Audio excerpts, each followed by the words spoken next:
To be और not to be या पेचात नाशिक महानगरपालिका अडकली आहे। नाशिकच्या मुंबई नाका परिसरातल्या सप्तशृंगी मंदिरावर नाशिक महापालिकेनं तोडकामाची नोटीस चिकटवली आहे। शहरातल्या 48 धार्मिक स्थळांना अशा नोटिसा देण्यात आल्या। सर्वोच्च न्यायालयाच्या आदेशानुसार 2009 नंतरची अनधिकृत बांधकामं ऑक्टोबरपर्यंत हटवणं अपेक्षित होतं। मनपाला डिसेंबरपर्यंत मुदत वाढवून देण्यात आली। वाहतुकीला अडथळा ठरणारी 84 धार्मिक स्थळं हटवली जाणार आहेत।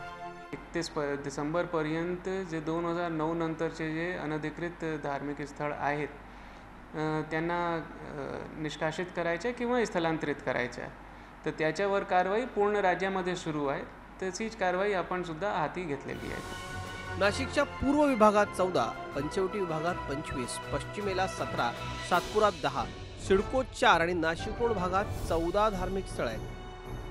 मात्र स्थानिक नागरिकांनी महापालिकेला विरोध केलाय। ही मंदिरं 2009 सालानंतरची असल्याचा महापालिकेचा दावा फेटाळून लावलाय। हे सर्वात जुनं मंदिर आहे। आजूबाजूला बहुतेक ठिकाणी झाले रस्त्यात मंदिर आहे, त्यांना का बरं नोटिसा नाही आहे? त्यांना का बरं नाही आहे? क्रॉसिंगवर आहे, हायवे रोडला आहे, त्यांना का बरं नोटीस लावली नाही तुम्ही? 2000 आधीचे मंदिर बरेचसे आहेत आणि 2000च्या नंतरचे जे मंदिर आहेत, जे कोणाला त्रास होत असेल त्यांनी त्यांच्या अडचणी मांडाव्या ना तिथे, त्या ठिकाणी येऊन की आम्हाला या मंदिरापासून त्रास होतोय म्हणून। फायदा आहे का त्रास होतोय हे लोक सांगतील। गेल्या 2-3 वर्षांपासून अनधिकृत धार्मिक स्थळांना हटवण्याचा मुद्दा चर्चेत येतोय। मात्र महापालिका प्रशासन वाद नको म्हणून सोयीस्कर दुर्लक्ष करायचं।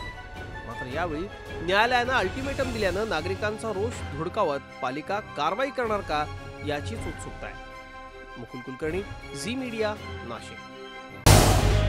झी 24 तास रहा एक पाऊल पुढे।